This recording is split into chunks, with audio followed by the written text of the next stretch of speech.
Assalamualaikum warahmatullahi wabarakatuh. Perkenalkan, nama saya Presmiji Pratiwi 2205526007 dari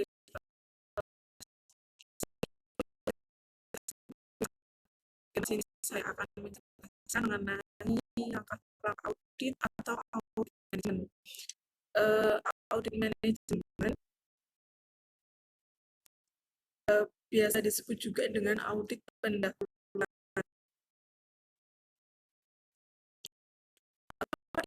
Audit pendahuluan, apa itu audit pendahuluan? Audit pendahuluan dilakukan dalam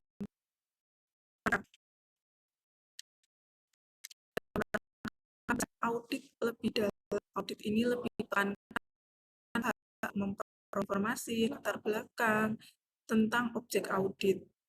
Suatu sistem pengendalian manajemen harus menjamin bahwa perusahaan telah melaksanakan strategi yang efektif dan efisien.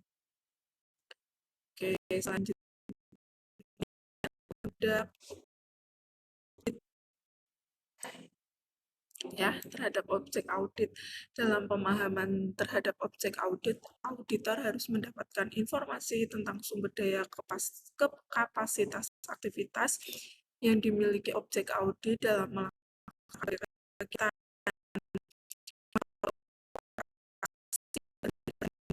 Dari hubungan antara metode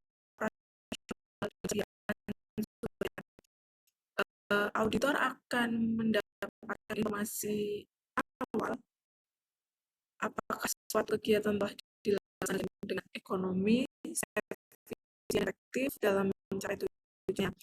Auditor harus membuat kesimpulan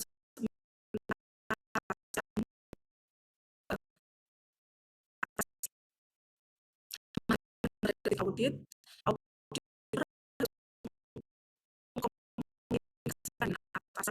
Objek atau pemberian tugas audit tentang penggunaannya terhadap berbagai aktivitas objek audit untuk menghindari terjadinya kesalahpahaman.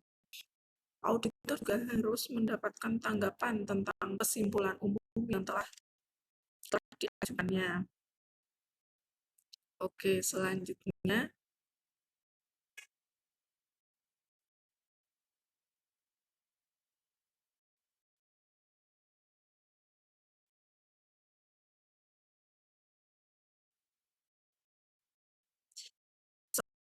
penentuan tujuan ini, audit melakukannya dengan cara sebagai mengidentifikasi tujuan yang ada yang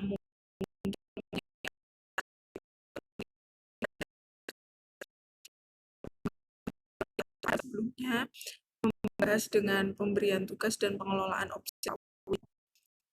Dalam tujuan audit, auditor harus memperkirakan dan mengukur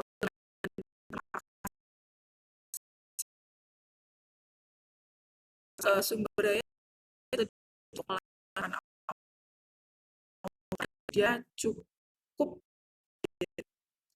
dalam audit harus lebih menekankan pada aktivitas yang memerlukan perbaikan.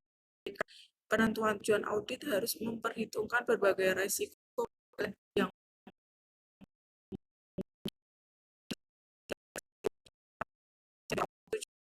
sendiri. Tujuan audit ditentukan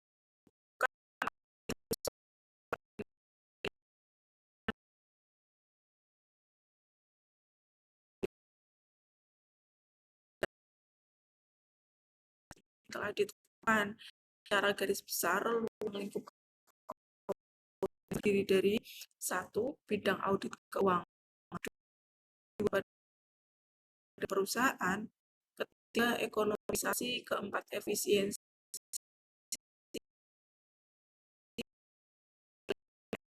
Selanjutnya ada penelaah terhadap peraturan dan kebijakan yang berkaitan dengan objek audit. Penelaahan bertujuan memperoleh informasi tentang peraturan-peraturan yang berhubungan dengan objek audit, bersifat umum maupun yang bersifat khusus, dengan program atau aktivitas yang diselenggarakan pada objek audit. Dengan penelaah ini, auditor dapat memahami batas-batas wewenang objek audit dan berbagai program yang dilaksanakan dalam mencapai tujuannya. Selanjutnya,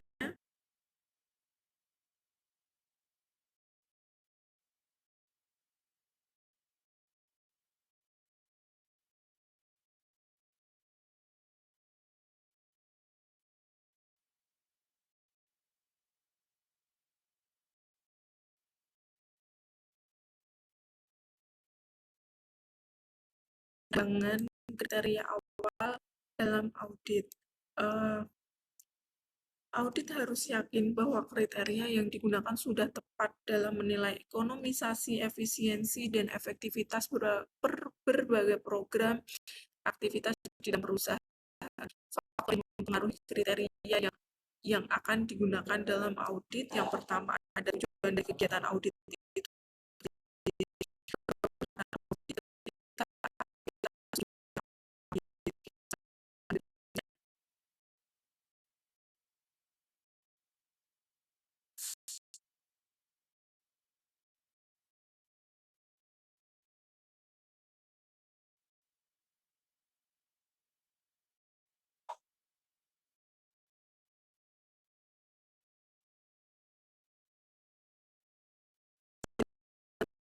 Ini auditor dapat beberapa sumber, antara lain yang pertama undang-undang,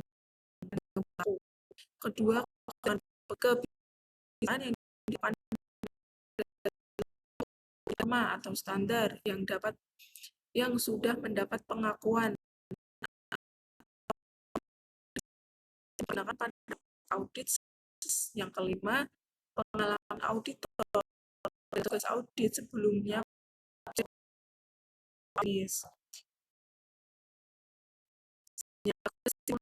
Audit pendahuluan. Pada tahap ini pula auditor seharusnya sudah menetapkan tujuan audit walaupun masih bersifat sementara. Kesimpulan hasil audit pendahuluan memuat tentang hal-hal sebagai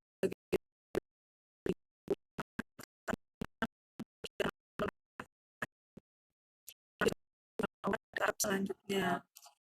Alasan mengapa bidang atau kegiatan tersebut memerlukan audit lanjutan, temuan sementara yang diperoleh berkaitan dengan bidang atau rekomendasi sementara yang diajukan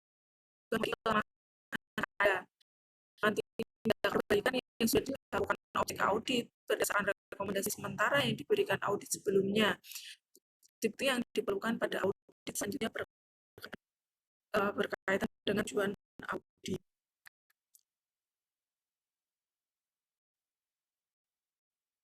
Oke, selanjutnya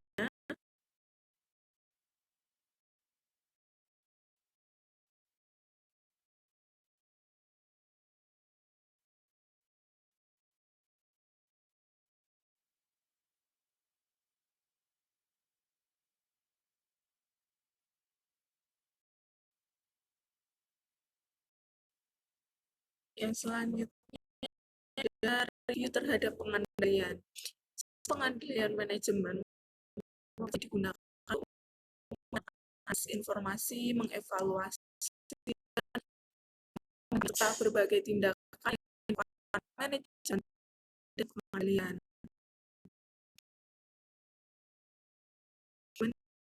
Hal sebagai berikut. Yang pertama,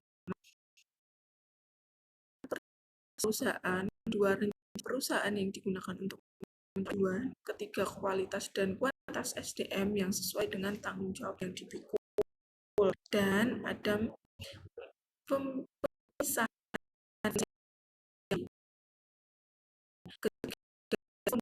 kebijakan dan sehat pada masing-masing organisasi. Sistem penelaahan efektif pada sistem dan praktik yang salah dilakukan dengan baik. Selanjutnya audit terperinci.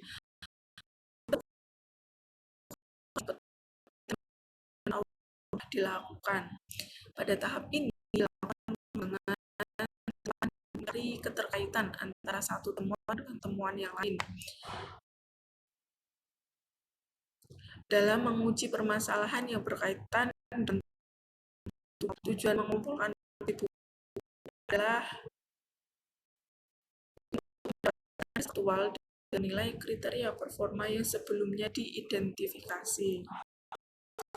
Selanjutnya, tujuan audit terperinci. Pada dasarnya, tujuan audit adalah menyatakan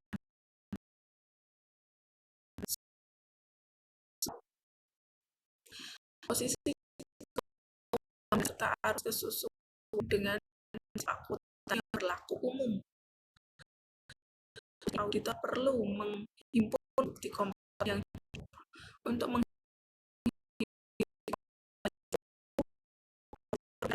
tujuan audit spesifik untuk setiap laporan keuangan. Spesifik tersebut, auditor akan mengidentifikasi bukti apa yang bagaimana cara menghimpun bukti tersebut. Tujuan kita mendapatkan dasar faktual dalam menilai kriteria performa yang sebelumnya dikasih. Selanjutnya, manfaat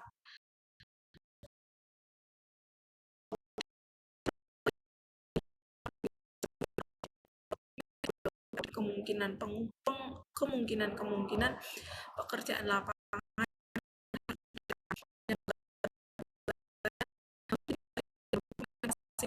prosedur audit yang harus dilaksanakan. Kedua, membantu dalam pengumpulan bukti yang cukup perbedaan pendapat audit serta mencapai tujuan audit.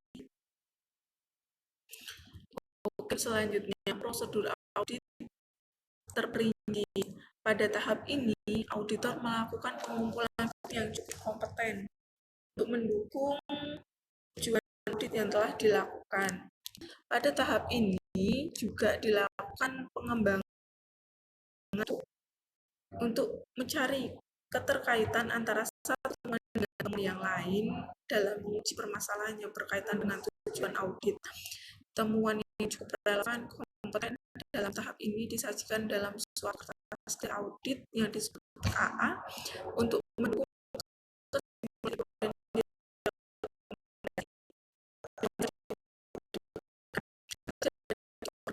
subunit dan usaha yang diaudit seperti berdasarkan cabang, bagian, urutan prosedur audit dilaksanakan seperti audit pendahuluan, bukti, dan setiap sistem logis yang mempertinggi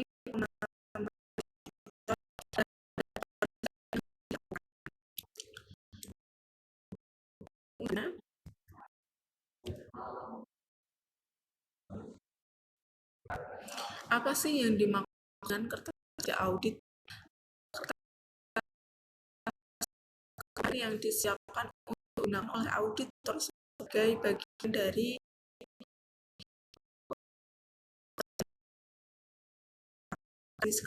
dan arus proses bisnis, program atau prosedur di dokumen informasi klien dan dokumen pengujian audit. Audit terkadang juga disebut sebagai dokumen audit. Dokumen-dokumen ini untuk mereka atas keuangan, kesimpulan mereka secara keuangan. Misalnya, seorang audit memiliki janji dengan klien untuk mengaudit laporan keuangan. Oke, kertas yang kertas antara lain dari kesalahan itu kan salah penyajian informasi. Ketiga, didasarkan dan argumen yang rasional dipahami buat dan pengujian. Keenam, mempunyai tujuan yang jelas. Semakin menghindari pekerjaan menyalin ulang dalam kedepan dan Pasca audit harus mencantumkan kesimpulan dan komentar atau catatan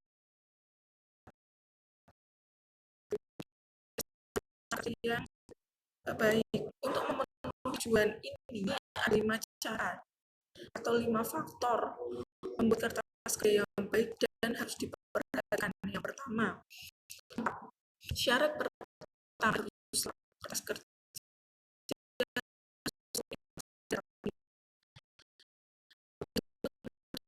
ada seluruh data penting yang memang seharusnya ada di dalam kertas kerjanya. Kedua, ketika dibuat auditor ini tidak memerlukan penjelasan tambahan secara karena nantinya kertas kerja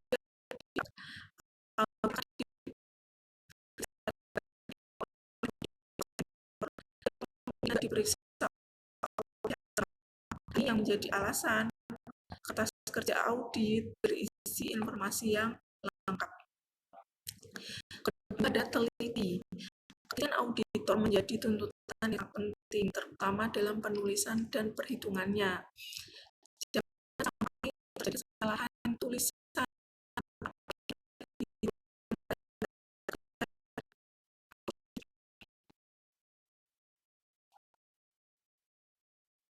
Oke, selanjutnya ada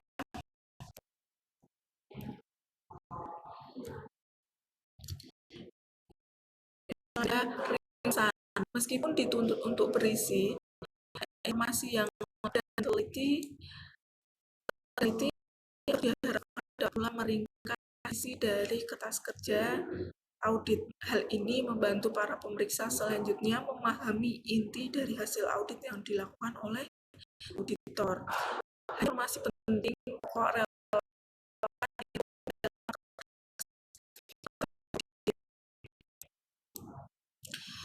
analisis yang dilakukan auditor pun harus dilakukan dengan ringkas dan memiliki penafsiran informasi data sehingga tidak ada sebagian penyalinan catatan milik klien saja. Keempat, jelas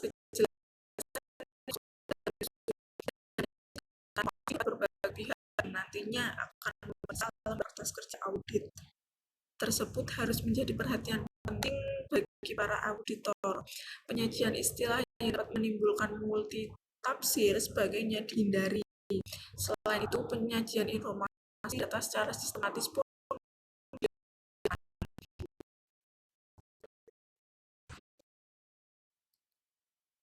yang selanjutnya yang biasa disebut rapih. Penyusunan yang rapi nantinya akan membantu para auditor senior dalam melakukan review kertas stafnya.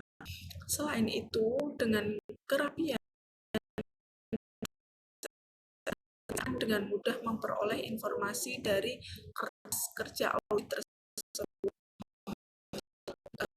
Tujuan dibuat kertas audit adalah sebagai pendukung auditor atas laporan keuangan yang diaudit. Satu, yang sudah dibahas sebelumnya bahwa setiap auditor harus mendapatkan bukti yang dalam menyatakan pendapat atau laporan keuangan yang diaudit dalam laporannya. Kedua, kerja di audit itu nantinya sebagai pendukung pendapatnya yang akan disampaikan.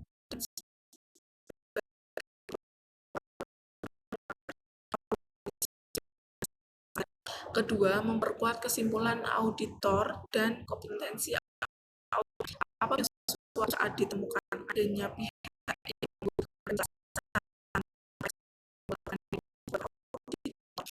pihak auditor atas kerja yang sudah dibuat sebelumnya.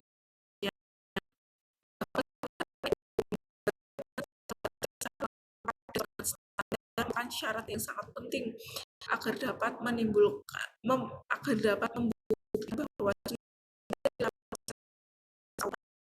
dengan tepat sesuai dengan aturan, koordinasi dan organisasi yang Anda ketahui bahwa kegiatan audit dilakukan auditor terdiri dari tahapan yang dilakukan di berbagai tempat, waktu, dan pelaksanaannya. Proses tersebut akan menghasilkan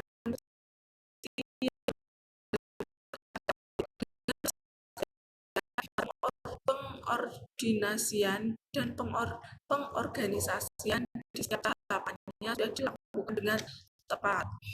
Tempat sebagai dasar untuk diaudit selanjutnya. Dalam proses audit yang berulang dengan yang sama dan metode akuntan berbeda, seorang auditor membutuhkan selain itu, catatan dan sistem akuntansi klien juga pengendalian internal yang dilakukan klien itu sangat dibutuhkan. Hal lainnya yang sangat dibutuhkan adalah rekomendasi perbaikan yang diajukan pada pihak klien dalam proses audit yang telah dilakukan sebelumnya. Berbagai jenis penyesuaian yang sarankan untuk memastikan suatu sebelumnya pun menjadi hal yang sangat penting. Ada manfaat kertas kerja, penyusunan laporan hasil audit. Yang kedua, merupakan alat bagi atasan untuk mereview. Ketiga, merupakan alat pembuktian. Yang keempat, data referensi yang merupakan satu pedoman untuk tugas audit berikutnya. Begitu pentingnya KAA bagi penugasan audit, maka penyusunan laporan audit oleh auditor harus memenuhi syarat sebagai berikut. Kedua, bebas dari kesalahpahaman berdasarkan dan argumentasi nasional. Keempat, sistematis, bersih, mudah dipahami, dan diatur dengan rapi. Selanjutnya, memuat hal penting yang relevan dengan audit. Keenam, mempunyai tujuan yang jelas. Ketujuh, sejauh mungkin menghindari pekerjaan menyalin ulang. Yang kedelapan, dalam kertas kerja harus menyampaikan audit dan komentar atau catatan review. Yang menunjukkan hasil audit sudah dilakukan standar pekerjaan lapangan pertama, yaitu pemeriksaan. Sudah dilakukan rencana dan juga supervisi dengan baik. Dilakukan standar pekerjaan lapangan, yaitu pemahaman yang memadai atas struktur untuk dapat merencanakan audit dan menentukan sifat dan lingkungan. Dilakukan standar pekerjaan lapangan. Yang ketiga, yaitu bukti audit sudah didapatkan, prosedur audit sudah diaplikasikan, dan pengujian sudah dilakukan, yang diberikan di kompeten cukup sebagai audit.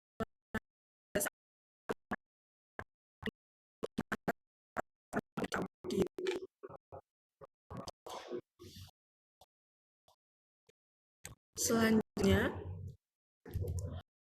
audit. Bukti audit merupakan jenis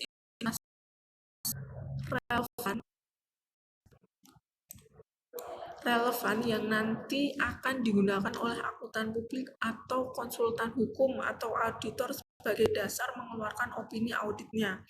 Berikut ini dalam keuangan umumnya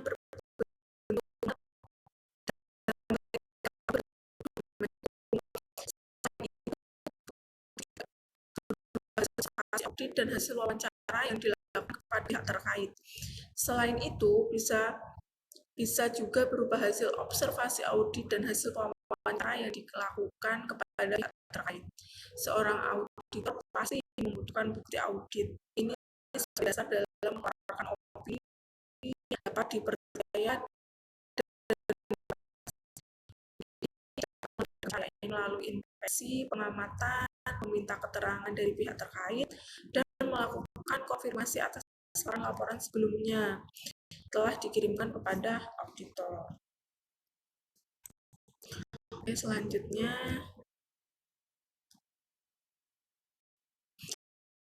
auditor mengukur kelayakan bukti audit. Umumnya, auditor akan melakukan seleksi terhadap kelayakan bukti audit ini. Audit pun beberapa hal yang umumnya dijadikan dasar oleh auditor untuk kelayakan evidence adalah sebagai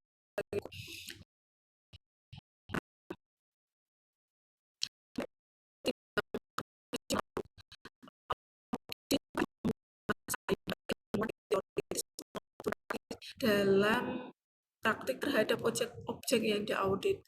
Dalam audit hukum, auditor harus menguasai keilmuan bidang hukum.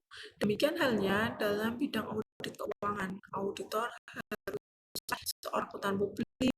Potensi tersebut nantinya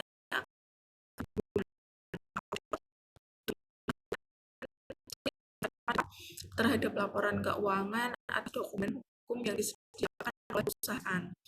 Melalui kepentingan profesional, seorang auditor akan mudah menilai bukti yang relevan dan bukti non-relevan. Integritas manajemen. Terkadang menilai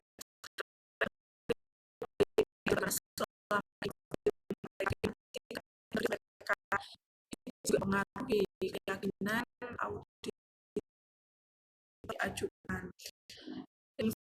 Status badan hukum. Perusahaan juga mengaruhi cara penilaian bukti auditor. Badan hukum perseroan dinilai lebih detail dibandingkan dengan hukum, CV, dan seterusnya. Yang selanjutnya ada kondisi keuangan. Dalam kondisi keuangan, financial condition merupakan faktor yang sangat menentukan apakah auditor akan menilai secara detail bukti yang disodorkan atau hanya melihat sampel saja.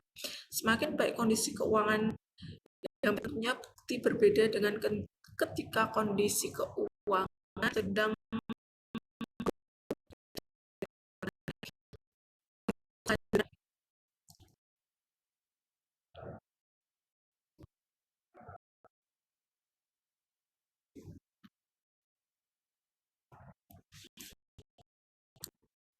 cara mengukur kualitas bukti audit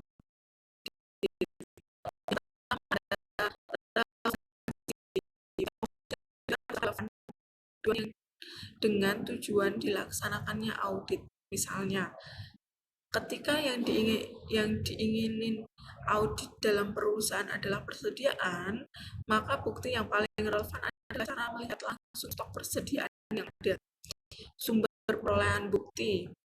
Yang kedua, sumber perolehan bukti. Asal perolehan bukti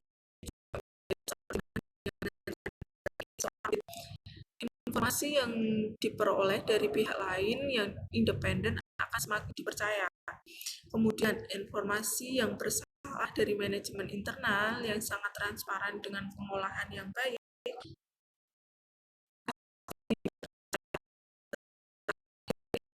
melalui pengamatan infeksi dan sejenisnya tentunya lebih dapat dipercaya.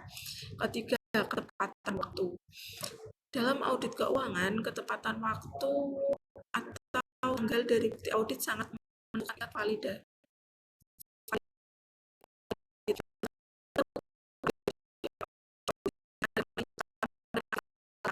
Laporan laba rugi, surplus keuangan, dan sejenisnya. Ketepatan waktu digunakan untuk mengetahui apakah pengakuan yang dilakukan sudah tepat. Ketepatan waktu ini dalam audit hukum juga berpengaruh. Ini bisa digunakan untuk menilai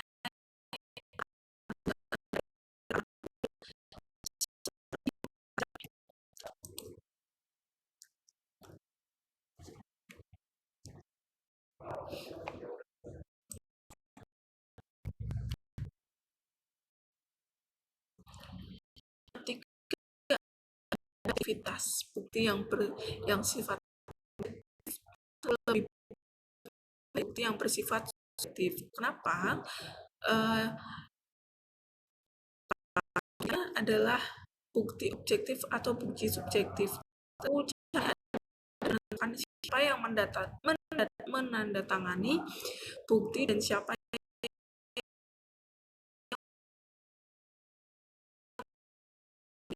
bukti audit. Bukti audit dapat diberikan dari berbagai jenis golongan. Yang pertama, bukti pengujian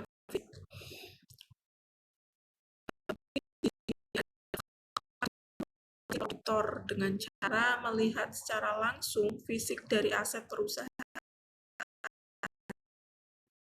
milik perusahaan. Pengujian fisik digunakan dalam audit hukum, misalnya untuk melakukan cek kebenaran luas bukti dokumen. Dalam memperoleh bukti yang valid setelah melakukan fisik terhadap fisik terhadap bukti yang sifatnya habis pakai berupa kegiatan, maka cara pembuktian yang paling relevan adalah dengan melakukan dokumentasi, analisis dan keterangan. Bukti analisis tim sendiri editor. Dalam memperoleh bukti analitis, ini umumnya auditor akan membandingkan suatu objek dengan objek lainnya, atau dalam laporan keuangan, auditor akan melakukan perbandingan antara saldo dengan berbagai laporan keterangan. Wawancara ini dilakukan sebagai bukti pendukung, misalnya untuk menilai bagaimana kinerja manajemen dalam mengelola perusahaan. Bukti yang paling valid antara lain adalah dengan melakukan wawancara terhadap pegawai atau organisasi di bawahnya. Yang selanjutnya, perhitungan ulang. Berikut ini hanya berlaku jika yang adalah laporan keuangan. Teknik ini digunakan untuk mengukur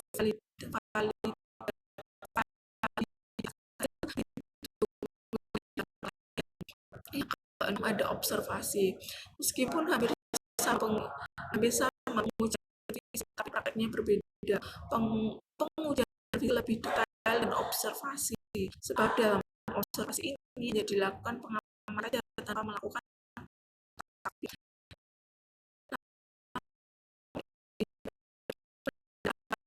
uji fisik tentunya berbeda. Bila uji fisik dilakukan untuk melakukan cek terhadap informasi yang dibicarakan, observasi dilakukan untuk tujuan memperoleh data yang disediakan. Untuk selanjutnya, ini ada contoh format teman-teman.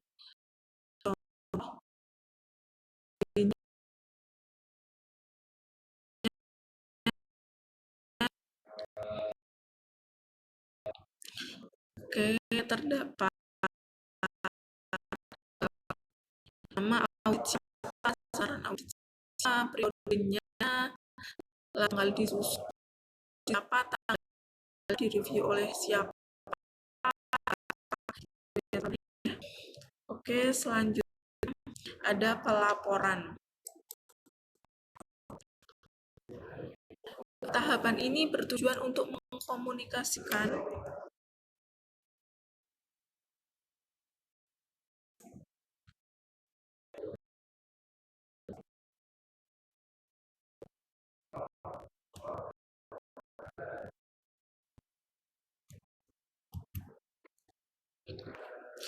selanjutnya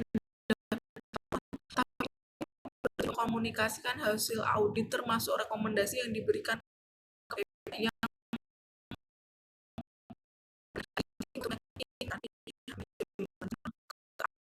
hasil audit dan mendorong pihak yang untuk melakukan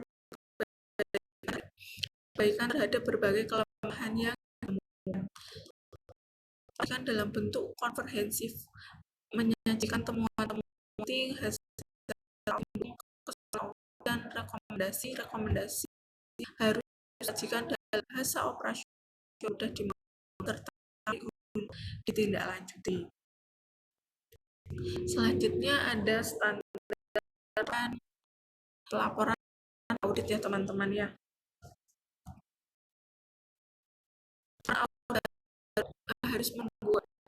Audit harus membuat laporan yang sesuai dengan akuntansi yang berlaku secara umum.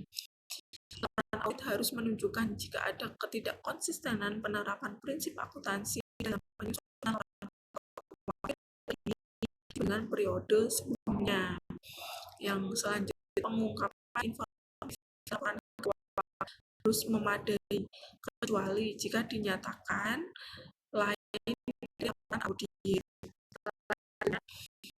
Laporan audit harus memuat pernyataan pendapat mengenai laporan keuangan atau suatu versi bahwa terdapat tidak pendapat secara keseluruhan dapat diberikan, maka alasan digunakan. Selanjutnya ada fungsi laporan audit. Laporan audit menggunakan audit BKRI fungsi untuk mengkomunikasikan pejabat pemerintah yang berwenang. Selanjutnya, membuat hasil audit agar terhindari kesalahan. Membuat hasil audit sebagai bahan untuk rekan institusi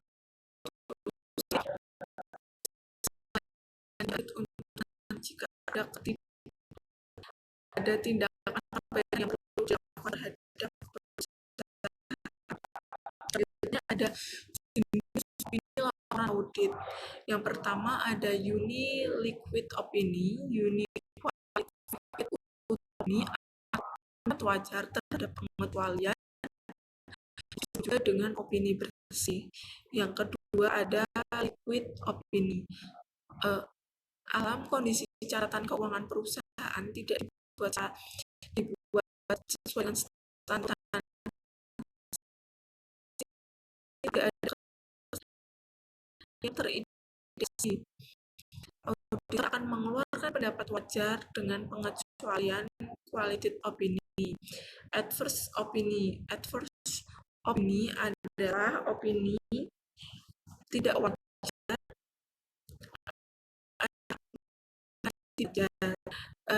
laporan keuangan untuk perusahaan. Selanjutnya ada disclaimer of opini. Pada beberapa kesempatan, auditor tidak dapat menyelesaikan laporan audit yang akurat. Selanjutnya, tahapan dalam membuat laporan audit. Yang pertama, dokumen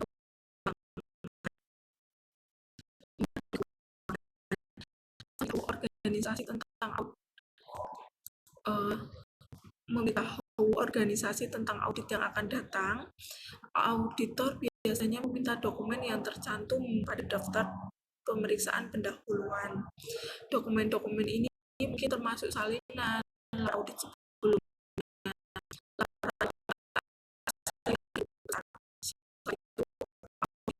organisasi bersama dengan salinan risalah dewan dan komite serta salinan anggaran rumah tangga dan peraturan tetap. Selanjutnya, mempersiapkan rencana audit. Auditor memberi informasi yang terkait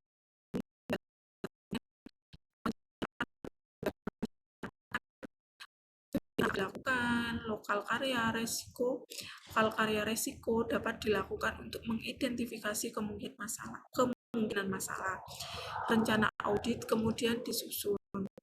Yang selanjutnya menjadwalkan staf administrasi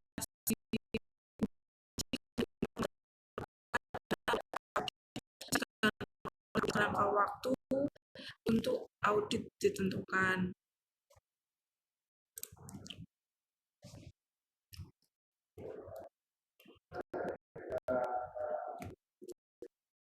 Selanjutnya melakukan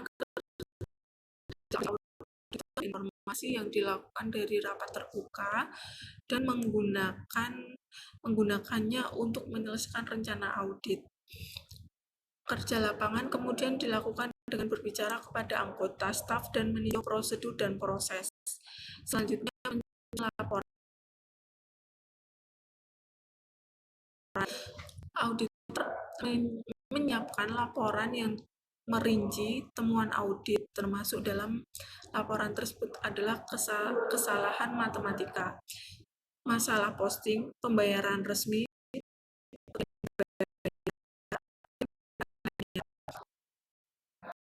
masalah audit lainnya juga terdaftar. Auditor kemudian menulis komentar yang jelas, temuan audit, dan merekomendasikan solusi untuk setiap masalah. Selanjutnya, menyiapkan pertemuan penutup. Auditor meminta tanggapan dari manajemen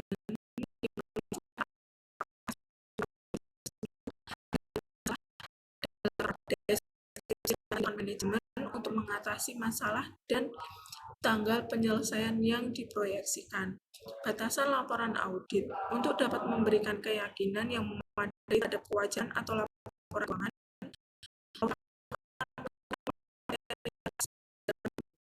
audit. Selanjutnya,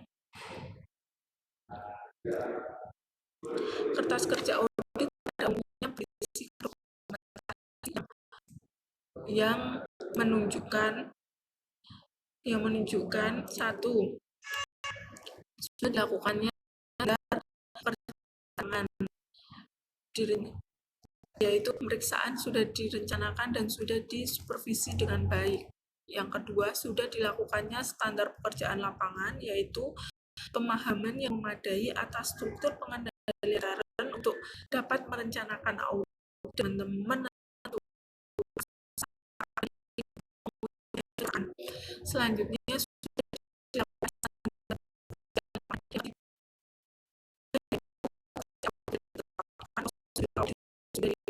diaplikasikan dan pengujian sudah dilakukan yang dapat memberikan kompeten yang cukup sebagai landasan atau dasar untuk menyatakan pendapat atas laporan keuangan yang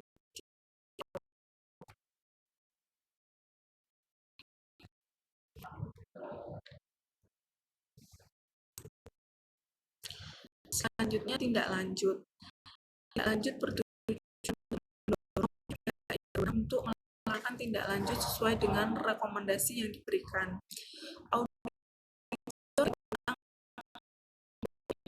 rekomendasi yang diberikan oleh rekomendasi yang disajikan dalam laporan audit seharusnya sudah merupakan diskusi dengan pihak yang berkepentingan dengan tindakan perbaikan tersebut.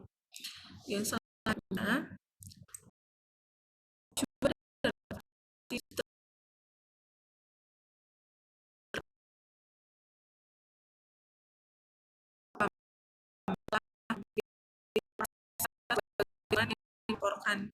dilaporkan manajemen telah menentukan besarnya resiko yang dihadapi jika dilaksanakan tindakan koreksi. Manfaat lanjutan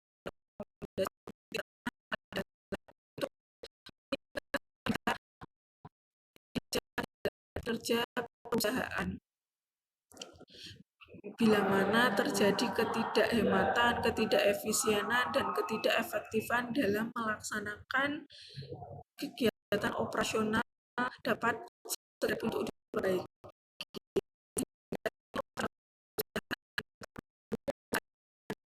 Utamanya. Selanjutnya,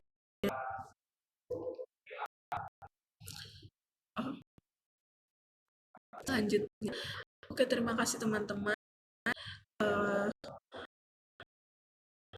Sesi dan presentasi dan penjelasan mengenai audit penerimaan daya. Maaf jika ada kesalahan di sini maupun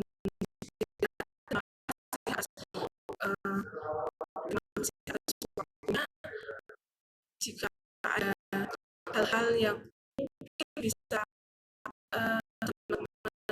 masukan kepada saya bisa disampaikan melalui kolom komentar ya teman-teman. Terima kasih.